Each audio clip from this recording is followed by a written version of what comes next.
یہ نہیں نکلے گا اللہ کی بڑائی دل کے اندر نہیں آئے.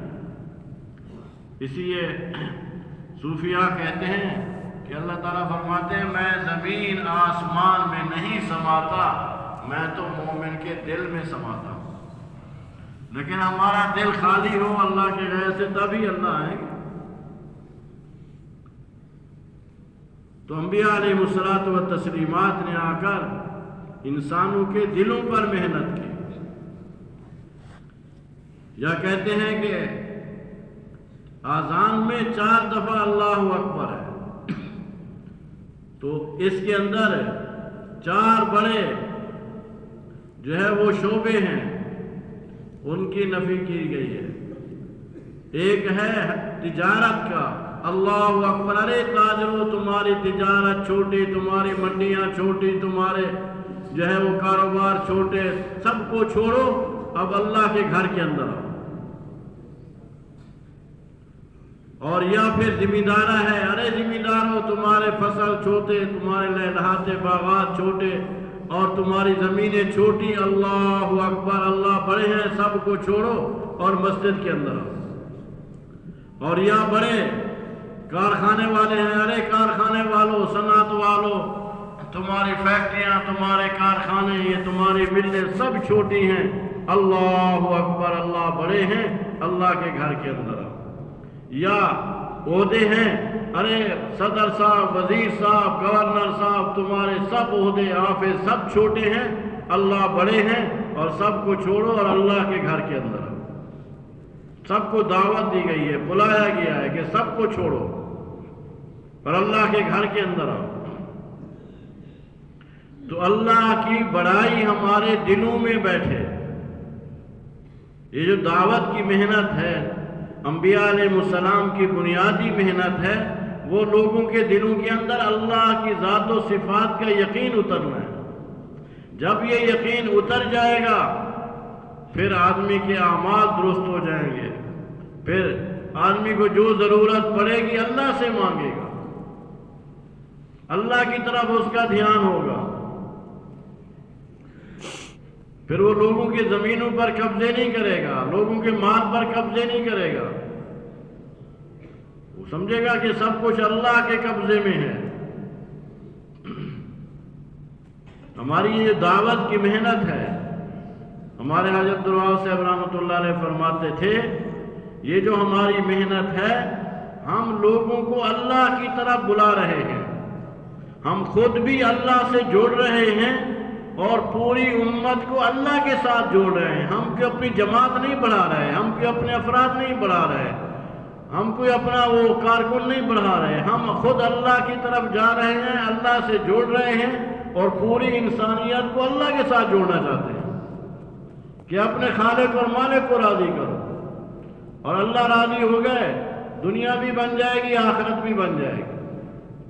ہمارے مفتی زین العابدین صاحب فرماتے تھے، اگر آدمی پر اللہ راضی نہیں ہے، اللہ اس کے ساتھ نہیں ہے، قارون جیسے خزانے اس کے پاس ہو، نمرود جیسی پوری دنیا کی بادشاہت اس کے پاس ہو، اور قوم شعیب جیسی تجارت کی منڈیاں اس کے ساتھ ہوں، اور قوم سبا جیسے باغات ہوں اس کے ساتھ، اور قوم عاد اور سمود جیسی طاقت اور قوت ہو، اور قوم نوح جیسی اکثریت اس کے پاس ہو، اگر اللہ اس کے ساتھ نہیں ہے، دین اس کی زندگی میں نہیں ہے، فرماتے تھے 1,00,000 دفعہ قسم کھا کے کہا جا سکتا ہے یہ انسان دنیا میں بھی ذلیل ہوگا، مرنے کے بعد بھی ذلیل ہوگا. اگر آدمی کی زندگی میں احکامات ہیں، سنت طریقے ہیں، اللہ کی ذات اس کے ساتھ ہے، پہننے کے لیے پورا لباس نہیں ہے، رہنے کے لیے پورا مکان نہیں ہے، کھانے کے لیے 2 وقت کی روٹی نہیں ہے. مفتی صاحب کے الفاظ ہیں، فرماتے تھے بیت اللہ میں داخل ہو کر 1,00,000 دفعہ قسم کھا کر کہا جا سکتا ہے یہ انسان دنیا میں بھی کامیاب ہوگا، مرنے کے بعد بھی کامیاب ہوگا. اصل اللہ کی ذات ہے، کائنات کے ذرے ذرے پر اللہ کا قبضہ، کنٹرول ہے. جو ہم چاہیں گے وہ نہیں ہوگا، جو اللہ چاہیں گے وہ ہوگا. جو دکاندار چاہیں گے وہ نہیں ہوگا، ورنہ دکاندار تو چاہتے ہیں آج اتنا ہماری سیل ہوگی ہم بوریاں بھر لیں، اتنا نہیں ہوگا، جتنا اللہ چاہیں گے اتنا ہوگا۔ زمیندار جیسے چاہتے ہیں کہ ہماری فصل ہو اور اتنا اس کا نرخ ہو، وہ نہیں ہوگا، جو اللہ چاہیں گے وہ ہوگا۔ دکانوں پر، زمینوں پر، اولادوں پر قبضہ اللہ کا ہے، روزی دینے والی ذات اللہ کی ہے۔ وَفِي السَّمَاءِ رِزْقُكُمْ وَمَا تُوعَدُونَ، فرمایا تمہارا رزق آسمانوں میں ہے، فیصلے آسمانوں پر ہوتے ہیں۔ تو ہمیں ضرورت ہو تو اللہ سے مانگے۔ کہا گیا کہ تمہیں نمک کی ضرورت ہو تو وہ بھی اللہ سے مانگو، جوتے کا تسمہ ٹوٹ جائے تو وہ بھی اللہ سے مانگو۔ اذا سألت فاسأل اللہ، جب سوال کرنا ہو اللہ سے سوال کرو۔ وَإِذَا اسْتَعَنْتَ فَاسْتَعِنْ بِاللَّهِ، جب مدد مانگنی ہو اللہ سے مدد مانگو۔ تو اللہ کی ذات و صفات کا یقین دل کے اندر آ جائے کہ روزی اللہ کے ہاتھ میں ہے۔ اس لیے ایک جگہ آتا ہے، فرمایا یا ابن آدم ان رضیت بما قسمتہ لک، اے ابن آدم اگر تو میری تقسیم پر راضی ہو گیا جو میں تیرے بارے میں لکھ دیا ہے، رزق جو ہے اللہ نے لکھ دیا ہے، اگر میری تقسیم پر راضی ہو گیا، ارحت قلبک و بدنک، میں تیرے دل کو بھی سکون دوں گا اور تیرے جسم کو بھی سکون دوں گا، راحت دوں گا، وکنت عندی محمودا، اور تو میرے نزدیک تعریف والا ہوگا۔ وَإِن لَّمْ تَرْضَ بِمَا قَسَمْتُهُ لَكَ، اگر تو میری تقسیم پر راضی نہیں ہوتا، ادھر بھاگتا ہے، حرام کے پیچھے بھاگتا ہے، کبھی جو ہے کہیں بھاگتا ہے کہ میرے پاس زیادہ آ جائے، اگر تو میری تقسیم پر راضی نہیں ہوتا، وَعِزَّتِي وَجَلَالِي، فرمایا میری اپنی عزت اور جلال کی قسم، میں تیرے اوپر دنیا کو ایسا مسلط کر دوں گا جیسے جنگل میں وحشی جانور بھاگتے ہیں تو دنیا کے لیے ایسا بھاگتا پھرے گا۔ ثُمَّ لَا يَكُونُ لَكَ مِنْهَا إِلَّا مَا قَسَمْتُهُ لَكَ، لیکن پھر بھی ملے گا تجھے وہی جو میں نے تیرے بارے میں فیصلہ کر دیا ہے۔ وَكُنْتَ عِنْدِي مَذْمُومًا، تو میری نگاہوں سے گر جائے گا۔ آج انسانیت دوڑ رہی ہے روزی کے پیچھے۔ ہمارے مولانا عمر صاحب پالن پوری رحمۃ اللہ فرماتے تھے، اپنے مقدر کے لیے ایسے نہ دوڑو کہ تمہارا مقدر آگے دوڑ رہا ہے اور تم اس کے پیچھے دوڑ رہے ہو، بلکہ ایسا اپنا مقدر لو کہ تم بیٹھے ہوئے ہو اور تمہارا مقدر تمہارے سامنے ہاتھ جوڑ کر کھڑا ہوا، ایسا اپنا مقدر لو۔ اس لیے فرمایا یا دنیا اخدمی من خدمنی، اللہ پاک دنیا سے فرماتا ہے دنیا جو میری خدمت کرتا ہے، میری اطاعت کرتا ہے، اس کی خوب خدمت کر۔ وَاسْتَخْدِمِي مَنْ خَدَمَكَ، جو تیری خدمت کرتا ہے، تیرے پیچھے دوڑتا ہے، اس سے خوب خدمت لے۔ اور وہ در بدر پھر رہے ہیں دنیا کے اندر، کہیں کسی کونے میں، کوئی کسی کونے کے اندر در بدر پھر رہے ہیں۔ تو فرمایا کہ ملے گا تجھے وہی جو میں نے تیرے بارے میں لکھ دیا ہے۔ انا ارزق من عصانی فکیف بمن اطاعنی، اللہ پاک فرماتے ہیں اے ابن آدم میں تو نافرمان کو بھی روزی دیتا ہوں، تو فرما بردار کو بھول جاؤں گا؟ فرماتے تھے اللہ فرما بردار کو سکون سے، اطمینان سے روزی دیں گے۔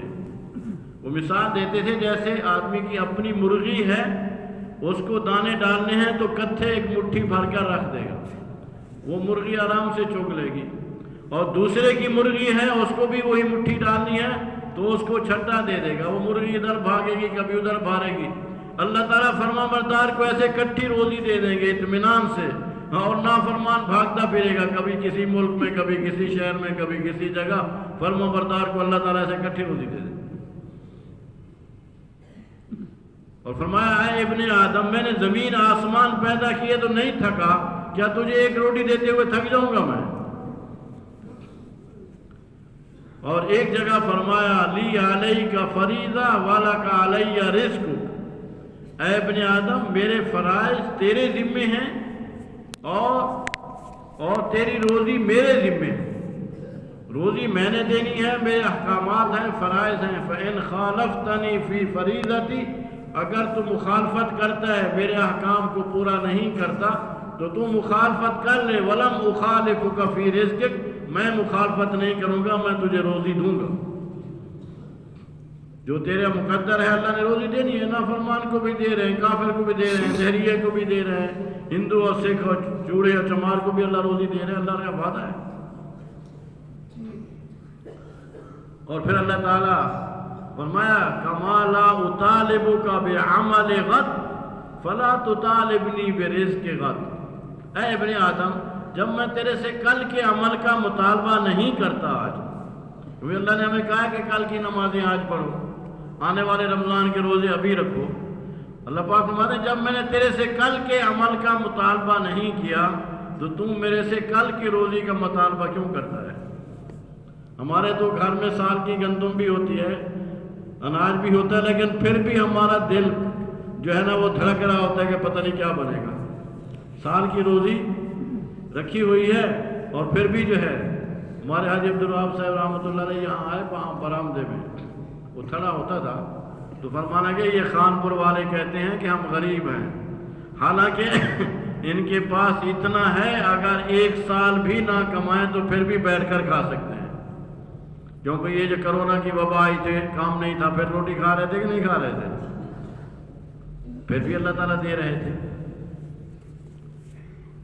تو ہمارا مسئلہ اللہ کو راضی کرنے کا ہے، اللہ کے ساتھ جڑنے کا ہے، اللہ کی معرفت حاصل کرنے کا ہے، اللہ سے ہمارا تعلق جڑ جائے، اور اللہ سے تعلق جڑے گا جب ہماری زندگی حضرت محمد صلی اللہ علیہ وسلم کے مبارک اور نورانی طریقے پر آئے۔ اللہ سے جڑنے کا صرف ایک ذریعہ ہے حضرت محمد صلی اللہ علیہ وسلم کی مبارک اور نورانی زندگی اور نورانی اعمال،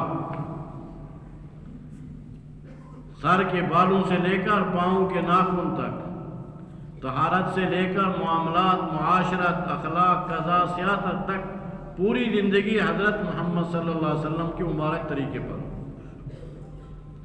اس لیے حضرت مولانا یوسف صاحب رحمۃ اللہ علیہ فرماتے تھے ہم چاہتے ہیں کہ آپ علیہ السلام کے جو ہے طریقے ہر شعبے کے اندر زندہ ہوں، زندگی کے جتنا شعبے ہیں، تجارت ہے، معاملات ہے، قضاء ہے، سیاست ہے، جتنا اس محنت کے اندر بھی آپ کا طریقہ زندہ ہو، اور زندگی کے جتنا شعبے ہیں ان سب کے اندر آپ کے سنت طریقے زندہ ہو۔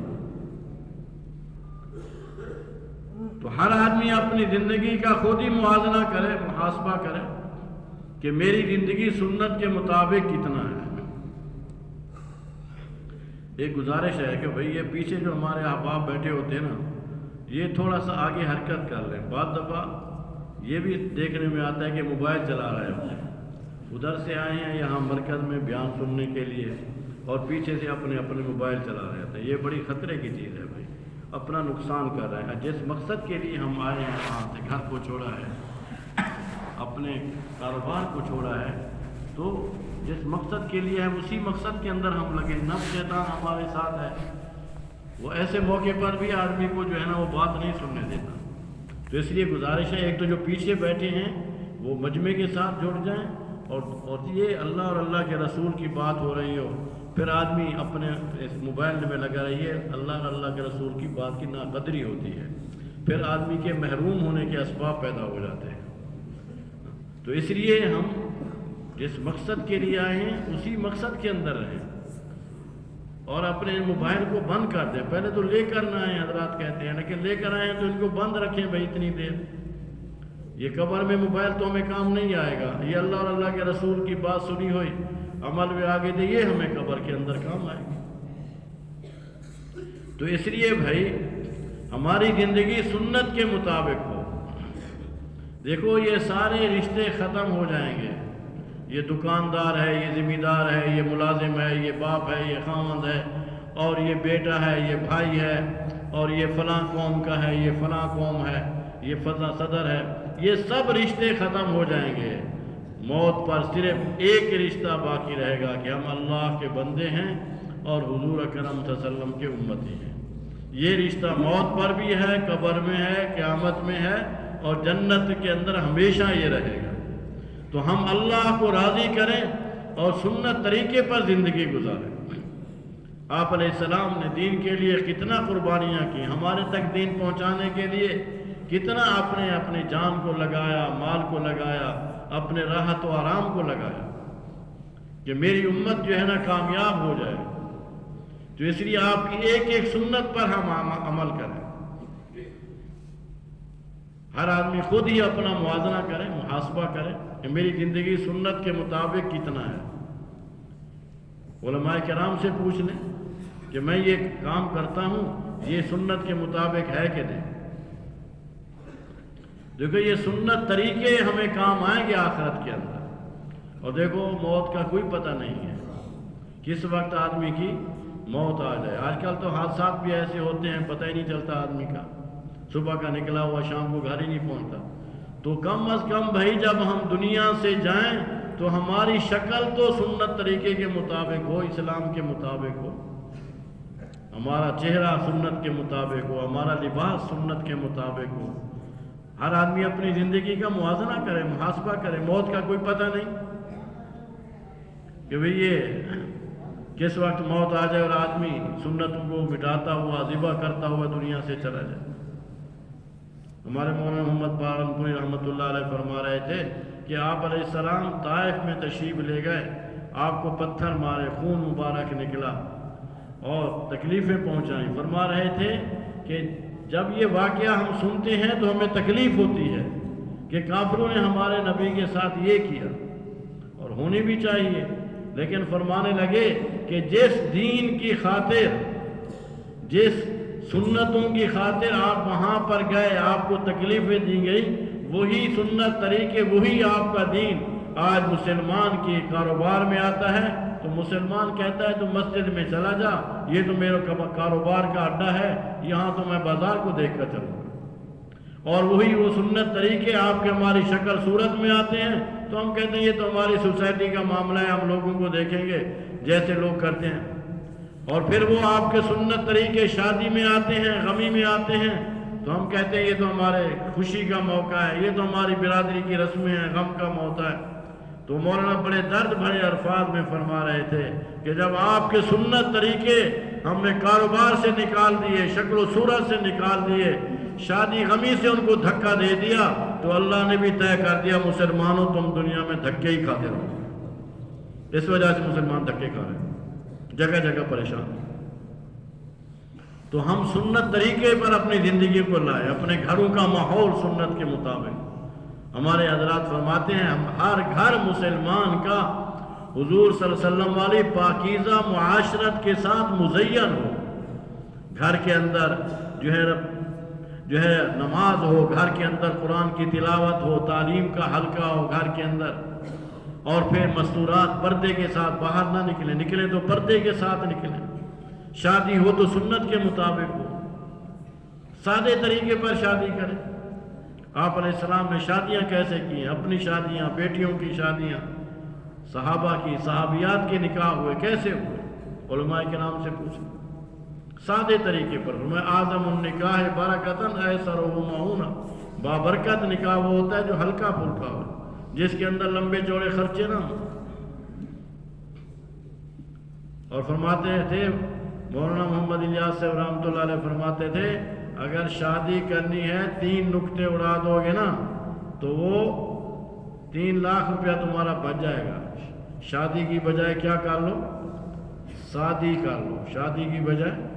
تو ایک جگہ میں نے بیان کیا، ایک آدمی مجھے کہنے لگا مول صاحب اب 1 نکتہ 1 لاکھ کا نہیں، اب 1 نکتہ 5 لاکھ کا ہے، کہ اگر شادی کریں گے نا 15 لاکھ بچ جائے گا سنت طریقے پر کریں۔ تو دنیا کا بھی نقصان ہوتا ہے اگر لوگوں کو دکھلاوے کے لیے ہم کرتے ہیں اور شہرت کے لیے واہ واہ کرتے ہیں، دنیا بھی گئی آخرت، اور بعد میں پھر روتے پھرتے ہیں جی قرضہ ہمارے اوپر چڑھ گیا، کیا کریں۔ تو اس لیے ہماری زندگی سنت کے مطابق ہو اور نمازوں کا اہتمام ہو، نمازوں کی پابندی ہو۔ دیکھو آپ علیہ السلام دنیا سے جاتے ہوئے فرما رہے ہیں الصلاۃ الصلاۃ، نماز نماز نماز۔ دنیا سے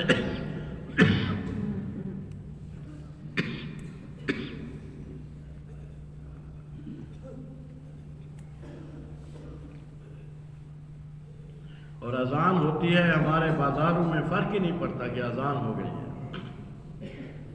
حضرت عائشہ رضی اللہ عنہ فرماتی ہیں کہ آپ گھر میں ہوتے تھے، لیکن جب اذان کی آواز آتی تھی آپ نماز کی تیاری میں ایسے مشغول ہو جاتے تھے جیسا کہ آپ ہمیں پہچانتے ہی نہیں ہیں۔ یعنی نماز کی تیاری میں ایسے مصروف ہو جاتے تھے کہ ہمیں پہچانتے نہیں، تو جب نماز شروع کرتے ہوں گے تو پھر کتنا نماز کے اندر دھیان ہو۔ آج ہمارے بازاروں پہ فرق ہی نہیں پڑتا ہے، کارگزاریاں آتی ہیں دیہاتوں کی، چکوں کی، کہ وہی 200 کی آبادی ہے اور اتنا آدمی ہے۔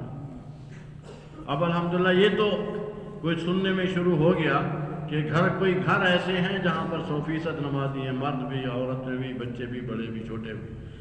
اللہ کرے کہ ایسی بستیاں اور ایسے محلے، ایسے ٹاؤن اور ایسے آبادیاں ہو جائیں جہاں 100% لوگ نمازی ہوں۔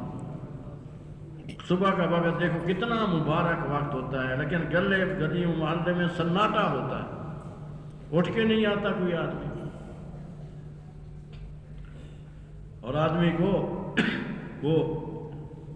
ابھی تیرا بیٹا نماز نہیں پڑھتا، کہتا مولوی صاحب کہا تو ہے لیکن وہ مانتا نہیں بیٹے کو، تو فرمانے لگے بزرگ ایسا ہے اگر بیٹے کے بسترے میں سانپ گھس جائے تو پھر آپ کتنا پیار سے اٹھائیں گے کہ بیٹا اٹھو تمہارے بسترے میں سانپ گھسا ہوا ہے، یا چور مچائیں گے، چیخیں گے، چلائیں گے، اس کا کمبل کھینچیں گے کہ سانپ ہے۔ تو بزرگ فرماتے تھے دنیا کا سانپ نظر آتا ہے لیکن قبر کا سانپ نظر نہیں آتا، کہ اگر وہ نماز چھوڑ کر قبر میں چلا گیا تو وہاں سانپ مسلط ہو گیا تو پھر آدمی کیا کرے گا۔ اس لیے 100% لوگوں کو نمازی بنائیں، دائیں بائیں جہاں بھی ہمارا اثر رسوخ ہے، محلے میں، علاقوں میں، کسی کو بے نمازی نہ چھوڑیں۔ ایک بے نمازی کی کہتے ہیں، بعض کہتے ہیں 40 گاؤں تک، اور بعض کہتے ہیں 80 گاؤں تک اس کی نحوست پڑتی ہے ایک بے نمازی، جہاں دوستو گھر کے گھر ہی بے نمازی۔ پھر علماء کرام سے پوچھ کر ہم زندگی گزاریں۔ علماء کرام اللہ تعالیٰ ان کو جزائے خیر عطا فرمائے، ہر مسئلہ آپ کو مفت بتانے کے لیے تیار ہے، مفت مسئلہ بتانے کے لیے تیار ہے۔ کسی وقت چلے جائیں مفتی صاحب سے ٹائم کا معلوم کر کے ان سے مسئلہ پوچھو، مفت کے اندر مسئلہ بتائیں گے۔ اور یہ پوچھ کر عمل کرنا ہماری ضرورت ہے، نہیں کریں گے تو اپنی دنیا کا بھی نقصان کریں گے، آخرت کا بھی نقصان کریں گے، اپنی مرضی کریں گے، برادری کو دیکھیں گے، قوم کو دیکھیں گے، رواج کو دیکھیں گے۔ اب تو ماشاءاللہ علماء کرام بھی کثیر تعداد کے اندر موجود ہیں، تو علماء کرام سے ایسا نہیں کہ ہر آدمی کو دیکھ لیا جس کی داڑھی لمبی ہے، جس کا چوغا پہنا ہوا ہے اسی سے مسئلہ پوچھ رہے ہیں، ایسا نہیں ہے۔ علماء کرام کا کام ہے، ہمارا عام آدمی کا کام نہیں ہے کہ مسئلے بتائے، بڑے باریک اور نازک مسائل ہوتے ہیں، نازک مسائل ہوتے ہیں، اس لیے ہم مسائل بتانے میں احتیاط کریں، علماء کرام سے، ان سے جو ہے نا مسائل پوچھیں، اور اپنے بچوں کو حافظ بنائیں، عالم بنائیں، گھر کے اندر دین کا ماحول بنے گا، گھر کے اندر دینداری آئے گی۔ جب انگریز آیا نا ہندوستان میں تو لوگوں کا رجحان انگریزی کی طرف ہو گیا، انگریزی علوم کی طرف۔ تو ایک عورتیں شادی کا موقع تھا تو آپس میں کہنے لگی یہ کیا کریں کہ ہمارے گھر میں سے تو دین نکل جائے گا، علم چلا جائے گا، لوگوں کا، مردوں کا رجحان تو ہو گیا ہے اس کی طرف، دنیاوی علوم کی طرف۔ تو وہ عورتوں کی سوچ پتہ نہیں کتنا پاکیزہ سوچ تھی، کیسی ان کی فکر تھی، اللہ کو پسند آئی۔ تو ایک عورت نے کہا کہ ہم اپنے بچیوں کے رشتے علماء سے کریں تاکہ علماء ہمارے گھروں میں آتے رہیں گے تو پھر ہم ان سے دین سیکھتے رہیں گے، علم سیکھتے رہیں گے تو دین علم ہمارے پاس باقی رہے گا۔ تو ایک عورت نے کہا ٹھیک ہے میری بچی ہے، میں دینے کے لیے تیار ہوں، کوئی عالم تلاش کرو۔ تو اسی بارات کے اندر مولانا محمد الیاس صاحب رحمۃ اللہ علیہ کے والد صاحب مولانا اسماعیل صاحب رحمۃ اللہ علیہ بھی گئے ہوئے تھے، ان کی پہلی اہلیہ فوت ہو گئی تھی، تو پھر جو ہے نا وہ ان کا رشتہ ہو گیا، اس عورت نے اپنی بچی دی اور اسی میں سے اللہ نے حضرت جی مولانا محمد الیاس صاحب رحمۃ اللہ علیہ کو پیدا کیا اور یہ سارا تبلیغ کا کام چلایا۔ تو آج سے فرما رہے تھے یہ سارا ثواب ان عورتوں کے کھاتے میں جا رہا ہے، وہ جنہوں نے رات کو بیٹھ کر سوچا تھا۔ تو بھئی ہم اپنے گھروں کا ماحول بنائیں، علماء عالم بنائیں، حافظ بنائیں اپنے بچوں کو، دینداری کا ماحول اپنے گھروں کے اندر، اور پھر اللہ کا ہمیں دھیان ہو، اللہ دیکھ رہا ہے، چلتے پھرتے اٹھتے بیٹھتے، اللہ نے ذکر کی عبادت کو اتنا آسان کر دیا ہے کہ کوئی شرط نہیں ہے، نہ وقت کی شرط ہے، نہ وضو کی شرط ہے، وضو کے ساتھ بغیر وضو کے ہر طرح آدمی چلتے پھرتے اٹھتے بیٹھتے سبحان اللہ، الحمدللہ، لا الہ الا اللہ، اللہ اکبر، استغفر اللہ، استغفار کرتا رہے آدمی، اللہ سے مانگتا ہے۔ امام احمد بن حنبل رحمۃ اللہ علیہ اکیلے چلے گئے سفر کے لیے، بغداد پہنچے، رات کا وقت تھا، تو نماز پڑھی عشاء کی، انہوں نے کہا چلو رات کو مسجد میں ٹھہر جاؤں گا، لیکن مؤذن نے کہا کہ نہیں نہیں، وہاں مسجد میں ٹھہرنے کی اجازت نہیں۔ اب باہر نکلے تو ایک آدمی نان لگانے والا، روٹی لگانے والا تھا، انہوں نے کہا چلو اس کے ساتھ بیٹھ جاتا ہوں، ایسے ہاتھ سیکتا رہوں گا تو رات گزر جائے گی۔ تو وہ جو نان لگانے والا تھا، روٹی لگانے والا تھا، وہ استغفار کر رہا تھا، استغفار کر رہا تھا، استغفر اللہ، استغفر، یا جو بھی پڑھ رہا تھا بڑا استغفار کر۔ امام احمد بن حنبل رحمۃ اللہ علیہ نے اس سے پوچھا کہ بھئی تمہیں استغفار کا کوئی فائدہ بھی ہوا ہے؟ اس نے کہا جی بڑا فائدہ ہوا ہے، میں نے جو بھی دعا مانگی ہے میری دعا قبول ہو گئی، ایک دعا میں نے مانگی ہوئی ہے وہ قبول نہیں ہوئی، باقی ساری دعائیں میری قبول ہو گئی۔ میں نے دعا مانگی تھی کہ اللہ امام احمد بن حنبل سے میری ملاقات کرا، اس سے میری ملاقات نہیں ہوئی، باقی میری ساری دعائیں قبول ہو گئی۔ تو امام صاحب نے کہا وہ بھی تیری قبول ہے، میں امام احمد بن حنبل۔ تو بھئی ہم چلتے پھرتے استغفار کرتے رہیں۔ حدیث شریف میں ہے کہ جو لازم کر لے گا، من لازم الاستغفار، جو استغفار کو لازم پکڑ لے گا، اللہ تعالیٰ اس کے لیے ہر تنگی میں سے، ہر مشکل میں سے، ہر ضیق میں سے اس کے لیے راستہ نکالیں گے، اور اس کو ایسی جگہ سے روزی دیں گے جہاں سے اس کا وہم و گمان بھی نہیں۔ اور کتنی بڑی بات اللہ نے خود قرآن پاک میں فرمائی ہے، وَمَا كَانَ اللَّهُ لِيُعَذِّبَهُمْ وَأَنْتَ فِيهِمْ وَمَا كَانَ اللَّهُ مُعَذِّبَهُمْ وَهُمْ يَسْتَغْفِرُونَ۔ اے میرے حبیب، جب تک آپ ان میں ہیں ان پر عذاب نہیں آئے گا، لیکن جب آپ دنیا سے تشریف لے جائیں گے اس کے بعد یہ استغفار کرتے رہیں گے تو پھر بھی ان پر عذاب نہیں آئے گا۔ استغفار کتنی بڑی چیز ہے، تو ہم ذکر کرتے رہیں، استغفار کریں، قرآن پاک کی تلاوت کریں، 3 تسبیحات ہمارے حضرات بتاتے ہیں، کم از کم اس کو اہتمام سے، پابندی سے کریں۔ آیت کریمہ جو ہے نا پڑھیں، اور اس کے ساتھ بھئی ہمارے اخلاق اچھے ہوں، ہمارے معاملات اچھے ہوں۔ اللہ کو وہ آدمی سب سے زیادہ پسند ہے جس کے اخلاق اچھے ہوں۔ یہ ساری مخلوق اللہ کا کنبہ ہے، اللہ کو وہ آدمی پسند ہے جس کے اخلاق اچھے ہوں، اخلاق اچھے ہوں۔ آپ نے فرمایا کہ میں وَعِثْتُ لِأُتَمِّمَ مَكَارِمَ الْأَخْلَاقِ، میں اچھے اخلاق کی تکمیل کرنے کے لیے بھیجا گیا، ہر ایک کو نفع پہنچائیں۔ خیر الناس من ينفع الناس، بہترین آدمی وہ ہے جو لوگوں کو نفع پہنچائے۔ اور فرمایا المسلم من سلم المسلمون من لسانه ويده، کامل مسلمان وہ ہے جس کے ہاتھ سے، زبان سے دوسرا مسلمان جو ہے نا محفوظ ہو، ہر ایک کو نفع پہنچائیں۔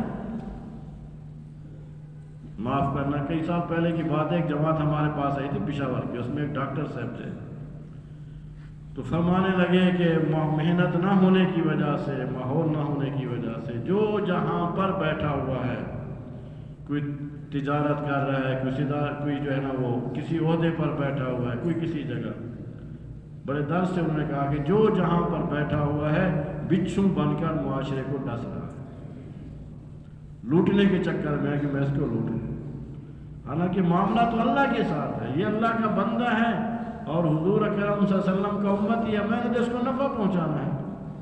حضرت علی رضی اللہ عنہ سے فرمایا علی اولین آخرین کے اخلاق بتاؤں؟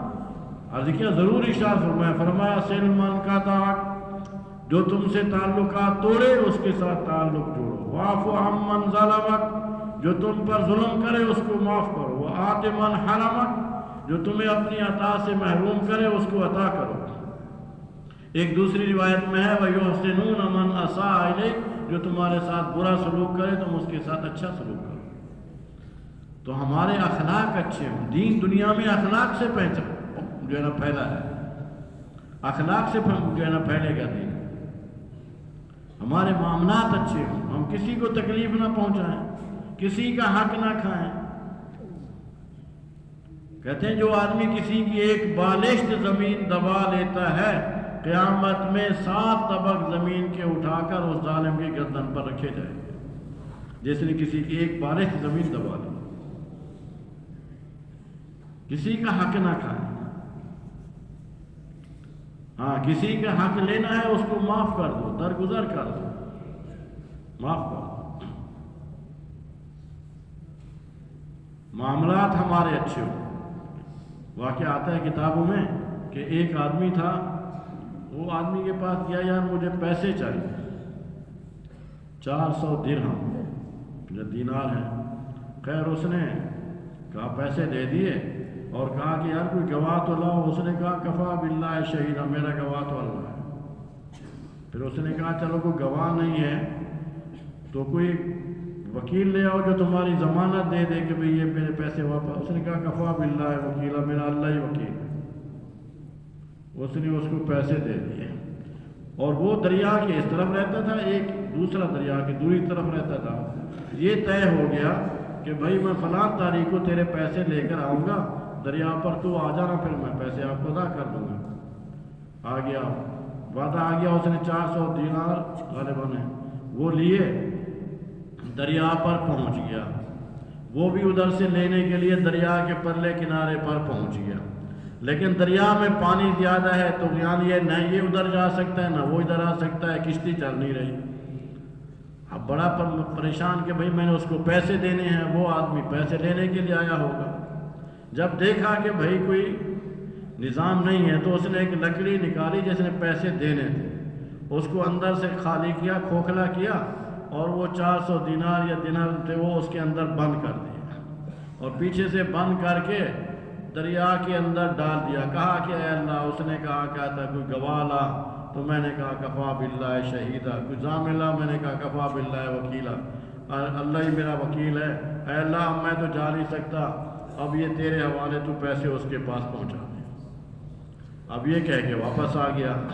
وہ آدمی انتظار کرتا رہا. جب دیکھا کہ بھئی نہیں آیا تو وہ اس نے دیکھا کہ ایک لکڑی ہے تیرتی ہوئی آ رہی ہے، وہ کنارے لگی. اس نے اٹھایا، چلو اس کو کام آئے گا. تو گھر چلا گیا، جا کر اس کو پھاڑا تو اس کے اندر سے 400 دینار اس کے نکل. لیکن کچھ دنوں کے بعد اس نے پھر 400 دینار اور لیے اور کشتی کا وہ نظام چل گیا. تو وہ اس کے گھر میں گیا اور اس کو جا کر کہا بھئی میں اس دن آیا تھا اور تیرے پیسے دینے کے لیے، لیکن کشتی کا نظام معطل تھا، وہ میں پیسے پہنچا نہیں سکا تیرے، تو لہذا یہ اپنے 400 دینار لے. تو اس نے کیا کہا؟ اس نے کہا نہیں، وہ جو تو نے پیسے بھیجے تھے نا لکڑی میں وہ پہنچ گئے تھے، ورنہ وہ کہتا چلو ٹھیک ہے اور آ رہے ہیں، لے لو، اس کو کیا پتا کہ پہنچے ہیں کہ نہیں پہنچے. اس نے کہا کہ نہیں، وہ تیرے پیسے آ گئے تھے، لہذا تو یہ اپنے 400 دینار واپس لے جا. تو جب لوگوں کی نیتیں صحیح ہوتی ہیں تو اللہ کی طرف سے مدد بھی ایسے ہوتی ہے. اور جو بھی کام کریں بھائی اللہ کو راضی کرنے کا جذبہ ہو ہمارے اندر، اخلاص ہو ہمارے اندر، واہ کا، شہرت کا، بڑا بننے کا جذبہ نہ ہو. عمل اللہ کے ہاں وہی ہے جو کہتے ہیں 4 حدیثیں 4 لاکھ حدیثوں کا خلاصہ ہیں. 4 حدیثیں 4 لاکھ، یعنی جیسے نے ایک حدیث پہ عمل کر لیا گویا سمجھو اس نے 4 لاکھ حدیث، 1 لاکھ حدیث پر.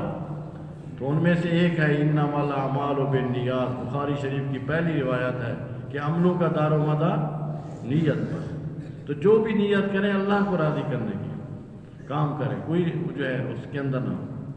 اور دوسرا فرمایا کہ الحلال بین والحرام بین، حلال بھی واضح ہیں حرام بھی واضح ہیں.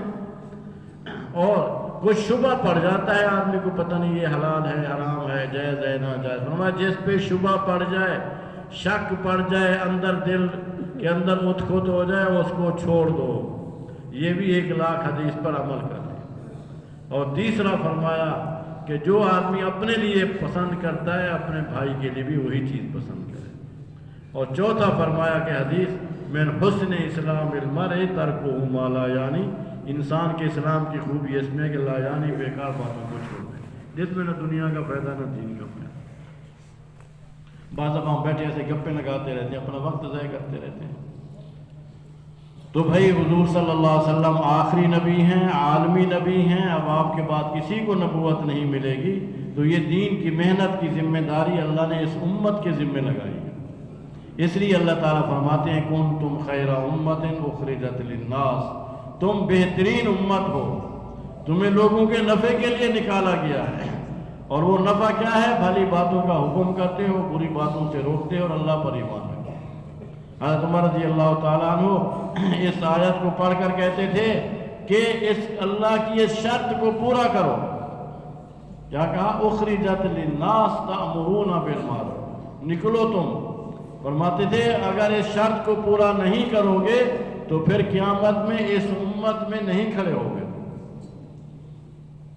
اس لیے امت کے اندر اللہ نے ہمیں پیدا فرمایا ہے، پھر اللہ نے اس دعوت کے دور کے اندر ہمیں پیدا فرما دیا ہے۔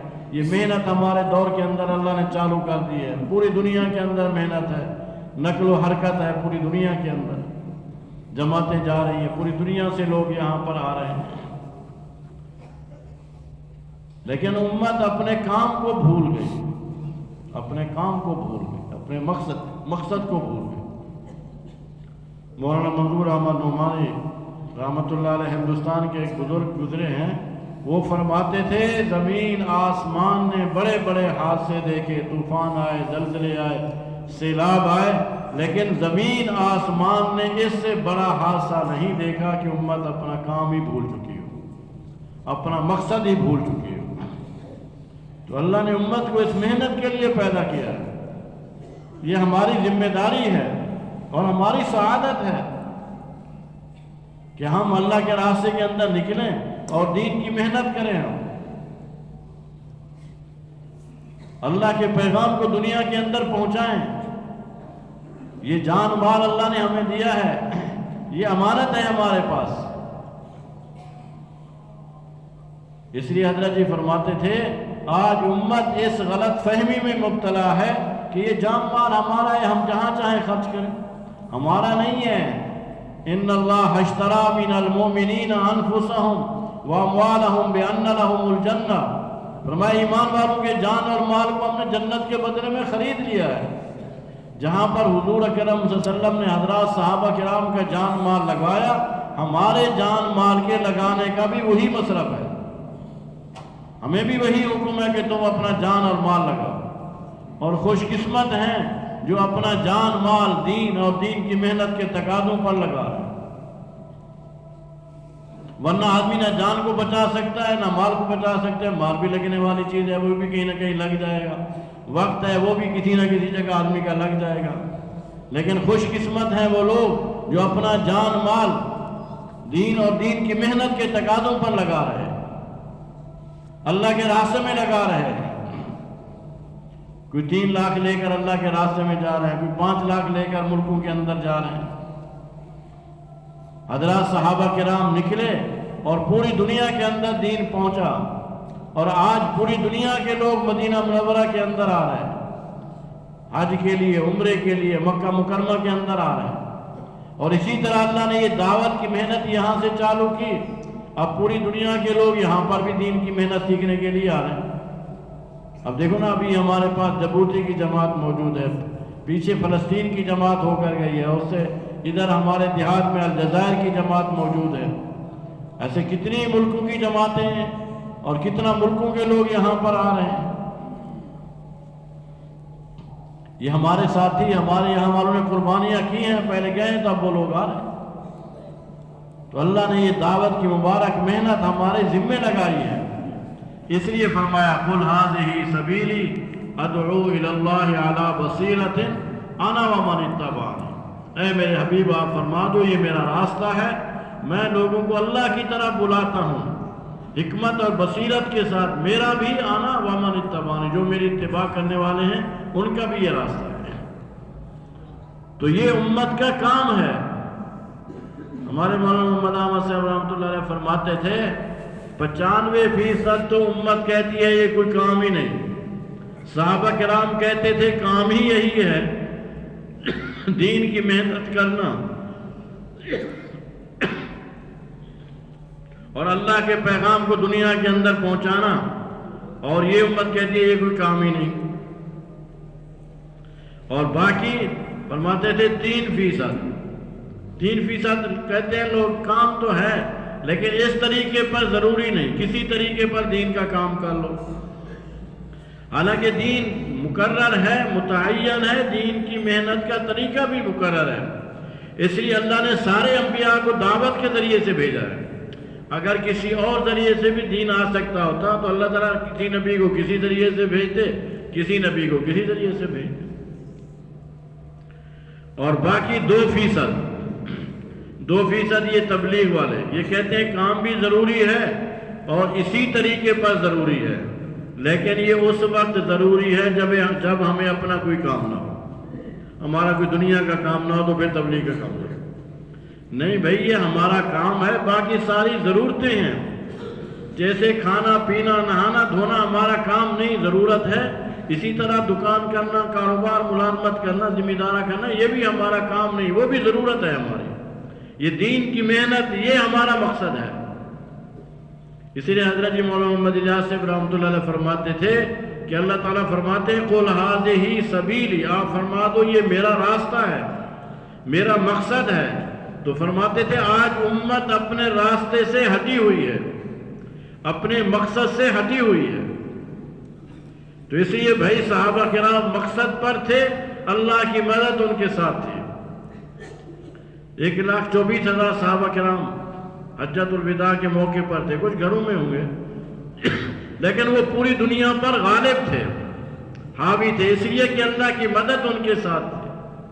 آج مسلمان 2 ارب کم و بیش مسلمان دنیا کے اندر لیکن گاجر مولی کی طرح کٹ رہے ہیں، اس کی وجہ کیا ہے کہ امت اپنے مقصد سے ہٹی ہوئی ہے، اپنے کام سے ہٹی ہوئی ہے۔ تو یہ مبارک محنت اللہ نے ہمیں عطا فرما دی ہے، تو اس محنت کی ہم قدردانی کریں اور اس محنت کے جتنا تقاضے ہیں ان تقاضوں کو پورا کرنے کی ہم بھرپور کوشش کریں اور اللہ کے راستے کے اندر نکلیں۔ گھروں میں بیٹھنے والے اور اللہ کے راستے میں پھرنے والے برابر نہیں ہو سکتے۔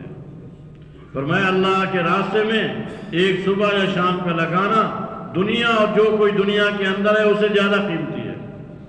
کہیں فرمایا اللہ کے راستے کی مٹی اور جہنم کا دھواں ایک جگہ جمع نہیں ہو سکتے۔ کہیں فرمایا ایک آدمی شب قدر کے اندر حجر اسود کے سامنے عبادت کر رہا ہے، پتہ ہے کیا شب قدر ہے حجر اسود کے اندر، اور ایک آدمی اللہ کے راستے میں پھرنے والا ہے، تو اللہ کے راستے میں پھرنے والا بہتر ہے۔ وہ جو عبادت کر رہا ہے وہ اپنی ذات کے لیے کر رہا ہے، اور یہ جو اللہ کے راستے میں پھرنے والا ہے یہ پوری امت کے لیے پھر رہا ہے کہ پوری انسانیت کو ہدایت مل جائے۔ اور اللہ کی مدد کا وعدہ ہے یا ایھا الذین آمنوا ان تنصروا اللہ ینصرکم، اے ایمان والو تم اللہ کے دین کی مدد کرو اللہ تمہاری مدد کریں گے۔ تو اس لیے یہ قربانی کرنا ہے، اللہ کے راستے کے اندر نکلنا ہے۔ تو بھائی آج تک جو اس کام کو ہم نے اپنا کام نہیں بنایا، اس کو ہم نے اپنا مقصد نہیں بنایا، اس پہ تو ہم توبہ کریں، استغفار کریں، اللہ سے معافی مانگیں اور آئندہ کے لیے عزم اور ارادہ کریں کہ ہم اپنا جان مال وقت صلاحیتیں پوری اس مبارک محنت پر لگائیں گے۔ تو سب کا ارادہ ہے بھائی، ہاں نیت کر کے کوشش کرنا، یہ نہیں ہے کہ بھئی ہاتھ کھڑا کر دیا جی ہاں میرا ارادہ، ایسے نہیں جائے گا آدمی۔ نیت کرے میں نے 4 مہینے لگانے ہیں، 7 مہینے لگانے ہیں، سال لگانا ہے، اور پھر وقت طے کرے کہ میں نے فلاں تاریخ کو نکلنا ہے، پھر دعائیں مانگنا شروع کر دے، گھر بتا دے کہ میں نے فلاں تاریخ کو جانا ہے، اپنی تیاری کرنا شروع کر دے، جماعت بنانا شروع کر دے کہ میں نے جانا ہے، تو پھر آدمی نکلے گا۔ ایسا نہیں ہے کہ شب جمعہ میں آئے بیان سنا ارادہ کیا چلے گئے۔ وہ ایک آدمی اس نے جماعت آئی، اس نے ارادہ کیا کہ میں سال کے بعد جاؤں گا، تو وہ پٹھان ساتھی تھا، اس نے کہا چلو لکھ دے یہاں پر، اس سے لکھوا لیا۔ پھر وہ سال کے بعد اس کا سالانہ چلا تھا، اس نے تشکیل کرا کے پھر اس کے پاس آ گیا، ہاں بھائی تو نے یہ لکھا ہے، کہا تھا کہ میں سال کے بعد جاؤں گا، اب اس کو یاد بھی نہ ہو کہ میں نے لکھ کر دیا تھا۔ تو مطلب ہے کہ ایسے نہیں جائے گا آدمی، نیت کرے پھر کوشش کرے قرآن نے بھی یہی کہا ہے وَمَنْ أَرَادَ الْآخِرَةَ وَسَعَى لَهَا سَعْيَهَا وَهُوَ مُؤْمِنٌ، جو آدمی آخرت کا ارادہ کرتا ہے پھر اس کے ساتھ کوشش کرتا ہے، تو یہ ارادہ کریں کہ ہم نے نکلنا ہے۔ دیکھو اللہ کی ذات بے نیاز ذات ہے، اور اللہ کا دین بھی جو ہے نا وہ بے نیاز ہے۔ اللہ ہمارا محتاج نہیں، اللہ کا دین ہمارا محتاج نہیں ہے۔ ہمارے مولانا اسلم صاحب رحمۃ اللہ علیہ تھے، کوئی ایک جوڑ تھا، پروگرام تھا تو نام کم آئے، آدمیوں نے نام نہیں لکھوائے، تو وہ مولانا اخیر میں فرمانے لگے تم یوں کہو گے تبلیغ والوں نے زور تو بڑا لگایا لیکن ہم بھی ان کے قابو میں نہیں آئے، ہم بھی اللہ کے راستے میں نام نہیں لکھوایا، ہم بھی نہیں نکلے۔ تو فرمانے لگے تم کہو گے کہ تبلیغ والوں کے قابو میں، تو فرمانے لگے ایسی بات نہیں ہے، فرمانا بڑوں کی بات ہے، میں تو نقل کرنے والا ہوں۔ تو فرمایا کہ معلوم ہوتا ہے کہ اللہ نے تمہارے جان مال کو قبول ہی نہیں کیا، اللہ نے کہا لے جاؤ یہ دنیا پر لگاؤ، شادیوں پر لگاؤ، رسموں پر لگاؤ، یہ جان مال تمہارا اس قابل نہیں ہے کہ میرے دین کے اوپر لگے۔ تو بھئی یہ تو ہماری سعادت ہے، خوش قسمتی ہے کہ ہمارا جان مال لگ جائے، تو سب کی نیت ہے بھائی۔ اب اتنی گزارش ہے کہ بھائی تشکیل ہے، اب کوئی ساتھی نہ اٹھے، صرف وہی اٹھیں جن کو نام لکھوانا ہے، اور کوئی باتیں کرنے کی آواز نہ آئے، خاموشی اختیار کرے، اللہ کی طرف متوجہ رہے، اللہ سے مانگے کہ اے اللہ تو مجھے قبول کر لے، جہاں ہزاروں لاکھوں آدمی اللہ کے راستے میں دنیا میں پھر رہے ہیں، اے اللہ تو مجھ کمزور کو بھی قبول کر لے، اللہ کی طرف متوجہ رہے، باتیں نہ کریں۔ پیچھے والے خاص طور پر اپنی باتوں میں مشغول ہو جاتے ہیں، تو اس لیے اب جن کے چلے 4 مہینے کے لیے نقد تیار ہیں ماشاءاللہ وہ حوصلہ ہمت کر کے اپنے اپنے نام پیش فرمائیں۔ جی